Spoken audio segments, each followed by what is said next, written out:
আসসালামু আলাইকুম। আমরা এখন দেখব সোনালী ব্যাংক অফিসার ক্যাশ পরীক্ষা 2018 প্রশ্ন সমাধান গণিত পাঠটুকু।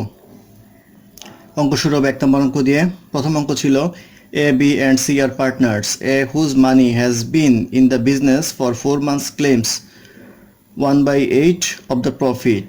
B, whose money has been in the business for 6 months, who claim 1/3 of the profit. If C had 1,560 in the business for 8 months, how much money did A and B contribute to the business? অর্থাৎ A, B, C একটা partners. এ 4 মাসে invest করে claim করে প্রফিটের 8 ভাগের 1 অংশ, এবং B claim করে 3 ভাগের 1 অংশ। সে ইনভেস্ট করে 6 মাসের জন্য, এবং সি সে 8 মাস ইনভেস্ট করে এবং প্রফিট তার ইনভেস্টমেন্ট হচ্ছে 1560। এখন জিজ্ঞাসা করা হয়েছে এ এবং বি এর ইনভেস্টমেন্ট কত, অর্থাৎ কন্ট্রিবিউশন কত। তো আমরা যদি সাজাই তাহলে দেখব এ এর 4 মাসের জন্য যে ইনভেস্টমেন্ট, তার জন্য তার প্রফিটের সে পাবে 1/8। বি ক্লেম করছে 6 মাসে, 6 মাসে তার ক্লেম হচ্ছে 1/3। আর সি এর হচ্ছে 8 মাসে, 8 মান্থে ক্লেম হবে। যেহেতু তারা 1/8 এবং 1/3 ক্লেম করে, সেহেতু সম্পূর্ণ অংশ থেকে তাদের 2 অংশ বাদ দিলে যা থাকে, অর্থাৎ এটা হচ্ছে 13/24 অংশ ক্লেম করছে সি। এখন আমরা এই যেহেতু সি 8 মান্থের জন্য করে এবং সি এর ইনভেস্টমেন্ট হচ্ছে 1560 টাকা, সেই ক্ষেত্রে আমরা সবগুলোকে 8 মান্থে কনভার্ট করব। অর্থাৎ 8 মান্থে কনভার্ট করলে সে কতটুকু ক্লেম করতো। তাহলে যদি 8 মান্থে ইনভেস্টমেন্ট থাকতো, তাহলে এটাকে কনভার্ট করলে আসবে ইন্টু 8/4 ইকুয়াল টু 1/4। আর বি এর ক্ষেত্রে আমরা যদি 8 মান্থের হিসাব করি, তাহলে আমরা পাবো 1/3 ইন্টু 8/6 ইকুয়াল টু 4/9। আর সি এর ক্ষেত্রে 8 মান্থের দেওয়াই আছে, সেই ক্ষেত্রে এটা 13/24। এটা হচ্ছে তাদের। এখন সবার যদি ইকুয়াল টাইম অর্থাৎ 8 মাসের ইনভেস্টমেন্ট থাকে, তাহলে প্রফিটের যে পোর্শনটা এটা এইভাবে ভাগ হবে। এখন আমরা রেশিও করতে পারবো, এটা হচ্ছে প্রফিট আর এটা হচ্ছে ইনভেস্টমেন্ট। তাহলে ধরে নেই এর প্রফিট যদি 1/4 হয়, ইনভেস্টমেন্ট ধরি এক্স এবং বি এর ক্ষেত্রে ধরি ওয়াই। সেক্ষেত্রে আমরা অনুপাত যদি বসাই, তাহলে আমরা A is to B is to C, তাদের প্রফিট যেটা আছে সেটা হবে 1/8 ইস টু 1/3 ইস টু 13/24। আর যদি তাদের ইনভেস্টমেন্ট দেখি, তাহলে তাদের অনুপাত হবে x is to Y is two 1560। তাহলে এটা হবে রেশিও। এই রেশিও থেকে আমরা ফার্স্টে বের করব এরটা যদি বের করতে যাই, তাহলে আমরা লিখব 1560 ইস টু 13/24। অর্থাৎ এটা হচ্ছে ইনভেস্টমেন্ট, এটা হচ্ছে প্রফিট। তাহলে এর সাথে কম্পেয়ার করলে এক্স হবে ইনভেস্টমেন্ট, প্রফিট হবে 1/4। আবার যদি আমরা আরেকটার সাথে কম্পেয়ার করি, অর্থাৎ বি এর ক্ষেত্রে কম্পেয়ার করি, তাহলে আসবে 1560 is to 13/24 equal to Y is to 4/9।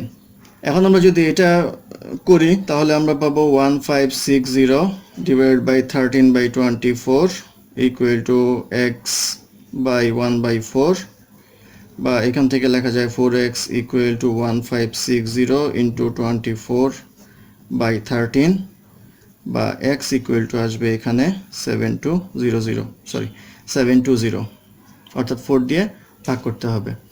আর একইভাবে এটা যদি করি, আমরা পাবো 1560 divided by 13/24 equal to y by 4/9, বা এটা করলে আসবে 9y/4 ইকুয়াল টু 1560 ইন্টু 24/13, বা y এর ভ্যালু আসবে এখানে 1280। অর্থাৎ এর ইনভেস্টমেন্ট হবে 720 টাকা এবং বি এর ইনভেস্টমেন্ট হবে 1280 টাকা। এক্স এর ভ্যালু হচ্ছে এ এর ইনভেস্টমেন্ট, ওয়াই এর ভ্যালু হচ্ছে বি এর ইনভেস্টমেন্ট। অর্থাৎ এ এর ইনভেস্টমেন্ট হবে 720 টাকা আর বি এর ইনভেস্টমেন্ট হবে 1280 টাকা। এটাই হবে ইকুয়েশনের আনসার। তারপর অঙ্ক নাম্বার 2। নাম্বার 2তে বলা আছে machine a working alone at it's constant rate produces x pounds of peanut butter in 12 minutes. Machine B working alone at its constant rate produces X pounds of peanut butter in 18 minutes. How many minutes will it take machines A and B working simultaneously at their respective constant rates to produce X pounds of peanut butter? অর্থাৎ বলা আছে machine A 12 মিনিটে X pound produce করে এবং machine B 18 minute X pound produce করে। এখন জিজ্ঞাসা করা হয়েছে দুটো যদি একসাথে চলতো তাহলে কত প্রডিউস করতো। তো A এর ক্ষেত্রে যেটা দেওয়া আছে 12 মিনিটে প্রডিউস করে X পাউন্ড, তাহলে 1 মিনিটে প্রডিউস করবে X/12 পাউন্ড। আর B এর ক্ষেত্রে যদি আমরা বের করি, লেখা আছে 18 মিনিটে প্রডিউস করে X পাউন্ড আর 1 মিনিটে প্রডিউস করবে X/18 পাউন্ডস। তো তারা যদি দুইজন একত্রে কাজ করে তাহলে X/12 প্লাস X/18 পাউন্ডস হবে 1 মিনিটে প্রডিউস করতে পারবে। এটা যদি আমরা লসাগু করি তাহলে পাবো 36, এটা পাবো 3x 2x equal to 5x/36 part হচ্ছে তারা দুজনে মিলে প্রডিউস করে। তো এখন কথা হচ্ছে এটা প্রডিউস করে 1 মিনিটে, অর্থাৎ 5x/36 পার্ট প্রডিউস করে বা পাউন্ড, 5/36 পাউন্ড প্রডিউস করবে হচ্ছে 1 মিনিটে। তাহলে x পাউন্ড প্রডিউস করবে হচ্ছে 36/5x into x equal to 36/5 equal to 7.2 মিনিটে, অর্থাৎ 7.2 মিনিট লাগবে দুজনে মিলে যদি একসাথে প্রডিউস করে সেই সময়টা, অর্থাৎ 7.2 মিনিট হবে এই কোশ্চেনের আনসার। তারপর অঙ্ক নাম্বার 3 তে বলা আছে two trains running at the rate of 75 kilometre and 60 kilometre per hour respectively on parallel rails in opposite direction are observed to pass each other in 8 seconds, and when they are running in the same direction at the same rate as before, a person sitting in the faster train observed that he passes the other in 31.5 seconds. Find the length of the trains. অর্থাৎ বলা আছে দুইটা train, একটা 75 kilometre per hour এবং একটা 60 kilometre per hour বেগে একই দিকে যাচ্ছে, বিপরীত দিকে যাচ্ছে, অর্থাৎ একটা একটার দিকে মুখোমুখি যাচ্ছে। সেই ক্ষেত্রে তারা একজন আরেকজনকে ক্রস করে 8 সেকেন্ডের মধ্যে। এবং পরবর্তীতে বলা আছে যদি সেম দিকে যেত তাহলে একজন প্যাসেঞ্জার যে ফাস্টার ট্রেনে বসে আছে সে দেখতো যে ট্রেনটা ক্রস করতে সময় লেগেছিল 31.5 সেকেন্ডস। তাহলে ট্রেন দুটো দৈর্ঘ্য বের করতে বলা হয়েছে। তো আমরা অঙ্কটা করব। যদি আমাদের অপোজিট সাইড থেকে ট্রেন আসে, অর্থাৎ এদিক থেকে একটা আসছে এদিক থেকে একটা আসছে, যদি অপোজিট সাইড থেকে ট্রেন আসে তাহলে তাদের যে স্পিড আছে অর্থাৎ 75 কিলোমিটার আর 60 কিলোমিটার দুইটা যোগ হয়ে যাবে। রেজাল্টেন্ট যে স্পিডটা হবে তাদের যোগফলের সমান হয়, সেই ক্ষেত্রে 135 কিলোমিটার পার আওয়ার। তো এটাকে কিলোমিটার পার আওয়ার থেকে আমাদের মিটার পার সেকেন্ডে নিতে হবে, সেই ক্ষেত্রে 135 ইন্টু 1000 দিয়ে গুণ করতে হয় আর 3600 দিয়ে ভাগ করতে হয়। 3600 আসে 60 মিনিট 60 সেকেন্ডের কারণে। তো এটা করলে আসবে 75/2 মিটার পার সেকেন্ড। আর যদি সেম ডিরেকশানে যায় তাহলে এই স্পিডটা কমে যাবে, অর্থাৎ বিয়োগফল হবে কিলোমিটার পার আওয়ার, এটা আসবে হচ্ছে আমাদের 15 কিলোমিটার পার আওয়ার। তাহলে এটা করলে আসবে 15 into 1000 divided by 3600 equal to পাওয়া যাবে 25/6 মিটার পার সেকেন্ড। অর্থাৎ এটা হচ্ছে গতিবেগটা যদি দুইজন মুখোমুখি চলে, আর এটা হচ্ছে যদি পাশাপাশি চলে একই দিকে চলে, সেই ক্ষেত্রে গতিবেগ হবে 25/6 মিটার পার সেকেন্ড। এখন কথা হচ্ছে আমরা জানি দুইটা ট্রেন যদি মুখোমুখি চলে তাহলে তারা ক্রস করতে যে সময় লাগে সেটা হচ্ছে ট্রেন দুইটার দূরত্বের সমান, অর্থাৎ ট্রেন দুইটার দৈর্ঘ্যের সমান।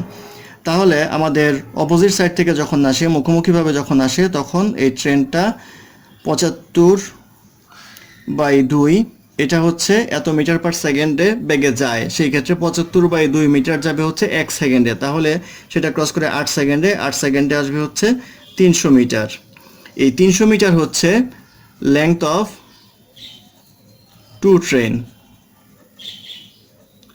লেংথ অফ টু ট্রেন হচ্ছে 300 মিটার। তো আমাদের বের করতে বলা হচ্ছে প্রত্যেকটা ট্রেনের লেংথ। এখন আরেকটা ক্লু দেওয়া আছে, সেটা হচ্ছে ফাস্টার ট্রেনে একজন যাত্রী বসেছিল, সে দেখলো যে স্লোয়ার ট্রেনটা যখন তারা সেম ডিরেকশনে যায় তখন তাকে ক্রস করতে সময় লেগেছিল 31.5। তো রেজাল্টেন্ট যেই গতিবেগটা ছিল 25/6, এই বেগে যদি 31.5 সেকেন্ড যায় তাহলে এটা আসে হচ্ছে আমাদের 131 131.25 মিটার, অর্থাৎ 131.25 মিটার হচ্ছে ফাস্টার ট্রেন থেকে সে দেখতে পেল যাচ্ছে 31.5 সেকেন্ড যাবত। তো এই 31.25 হচ্ছে, যেহেতু ফাস্টার ট্রেনে বসেছিল সেহেতু স্লোয়ার ট্রেনের দৈর্ঘ্য হচ্ছে 131.25 মিটার। এখন বলেছে আরেকটা ট্রেনের দৈর্ঘ্য কত। যেহেতু এটা হচ্ছে দুইটা ট্রেনের দৈর্ঘ্য সেহেতু অপর ট্রেনের দৈর্ঘ্য হবে হচ্ছে 300 মাইনাস 131.25 ইকুয়াল টু আসবে 168.75 মিটার, অর্থাৎ এটা হবে আরেকটা ট্রেনের দৈর্ঘ্য, অর্থাৎ ট্রেন রুটের দৈর্ঘ্য হবে 131.25 মিটার আর 168.25 মিটার। এটাই হবে এই কোশ্চেনের answer.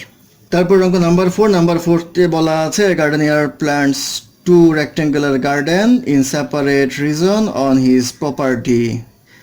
The first garden has an area of 600 square feet and length of 40 feet. If the second garden has a width twice that of the first garden but only half of the area, what is the ratio of the perimeter of the first garden to that of second garden? অর্থাৎ first garden এবং second গার্ডেনের পেরিমিটারের ratio বের করতে বলা হয়েছে। বলা আছে একটা গার্ডেন আছে, তার ক্ষেত্রফল হচ্ছে 600 বর্গ ফিট এবং লেংথ হচ্ছে 40 ফিট, এবং আরেকটা গার্ডেন আছে যেটার উইডথ হচ্ছে প্রথম গার্ডেনের ডাবল এবং আয়তন হচ্ছে অর্ধেক, সেহেতু বের করতে বলা হয়েছে দুইটা গার্ডেনের পেরিমিটারের রেশিও। তো আমরা ধরে নিই ফার্স্ট গার্ডেন যেটা আছে আর সেকেন্ড গার্ডেন।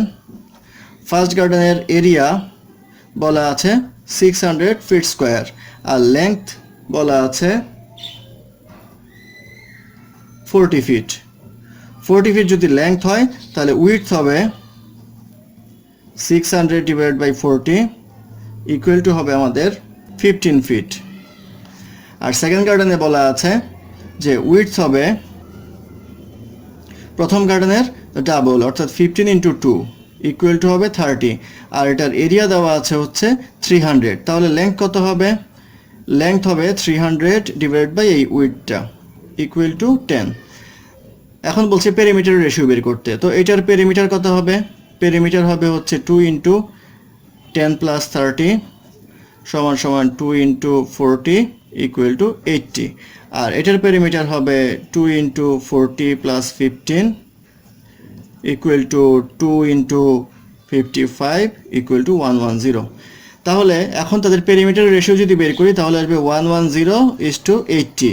এটা করলে পাওয়া যাবে 11:8, অর্থাৎ 11:8 হবে দুইটার পেরিমিটার রেশিও। এটাই হবে ইকুয়েশনের আনসার। তারপর অঙ্ক নাম্বার 5 বলা আছে in a certain class 1/5 of the boys are shorter than the shortest girl in the class and 1/3 of the girls are taller than the tallest boy in the class. If there are 16 students in the class and no two people have the same height, what percentage of the student are taller than the shortest girl and shorter than the tallest boy? অর্থাৎ বলা আছে একটা ক্লাসের মধ্যে 5 ভাগের 1 ভাগ বালক হচ্ছে শর্টেস্ট যে বালিকা আছে তার চেয়ে শর্ট, আর 1/3 গার্লস হচ্ছে সবচেয়ে লম্বা যে বালক আছে তার চেয়ে বেশি লম্বা। এখন টোটাল ক্লাসে ছাত্রছাত্রী আছে হচ্ছে 16 জন। জিজ্ঞাসা করা হয়েছে যে সবচেয়ে শর্ট গার্লের চেয়ে বড় এবং টলেস্ট বয়ের চেয়ে ছোট কয়জন রয়েছে। তো যেহেতু বলা আছে 1/5 অফ বয়েজ আর 1/3 অফ গার্লস, একটা অনুপাত দেওয়া আছে, মানুষ যেহেতু ভগ্নাংশ হতে পারে না সেহেতু 1/5 অফ বয়েজ হলে 5-এর গুণিতক হবে, অর্থাৎ 5, 10, 15 এরকম হবে, কারণ টোটাল হচ্ছে 16, সেক্ষেত্রে 15-এর বেশি যাওয়া। 1/3 গার্লস যেহেতু বলা আছে সেহেতু গার্লসের সংখ্যা হবে 3-এর গুণিতক, অর্থাৎ 3, 6, 9, 12, 15। এখন দেখতে হবে আমাদের টোটাল স্টুডেন্ট হচ্ছে 16। এই 16 হয় কীভাবে? 16 হয় 10 আর 6, এটা মিলিয়ে হয় 16 এই কম্বিনেশনে। তাহলে টোটাল বয়েজ আছে আমাদের 10 আর গার্লস রয়েছে 6।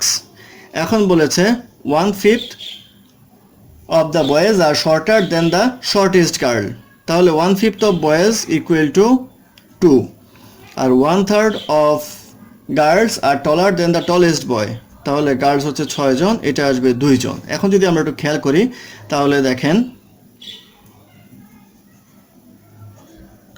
শর্টেস্ট গার্ল আর টলার বয়।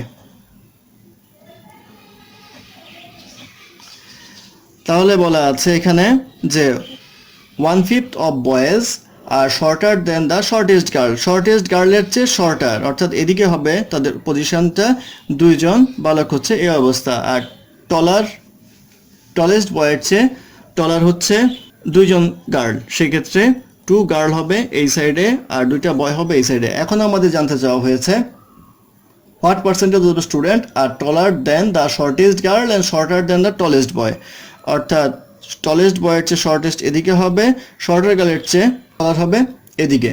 তাহলে এই পোর্শনে কতজন পড়লো? এখানে 2 জন, এখানে 2 জন, আর সে নিজে একজন, সে নিজে একজন, তাহলে এখানে 3 জন আর 3 জন, অর্থাৎ 6 জন বাদ হয়ে যাচ্ছে। এখানে থাকছে হচ্ছে 16 - 6 = 10, অর্থাৎ 10 জন হচ্ছে আমার ফেভারে। তো আমার ফেভারে যদি হয় পার্সেন্টেজ বের করতে হলে আমাদের হচ্ছে 10 জন ফেভারে আর 16 হচ্ছে আমাদের টোটাল স্টুডেন্ট, ইকুয়াল টু আসবে হচ্ছে আমাদের 62.5%, অর্থাৎ 62.5% হবে এই কোশ্চেনের আনসার। ধন্যবাদ আমাদের সাথে থাকার জন্য। আমাদের চ্যানেলটি ভালো লাগলে অবশ্যই সাবস্ক্রাইব করবেন এবং শেয়ার করবেন। অঙ্কে কোনো সমস্যা থাকলে অবশ্যই আপনারা কমেন্ট বক্সে জানাবেন, আবার ডেসক্রিপশন বক্সে প্রয়োজন পড়লে কারেকশন দেওয়ার চেষ্টা করব। ধন্যবাদ।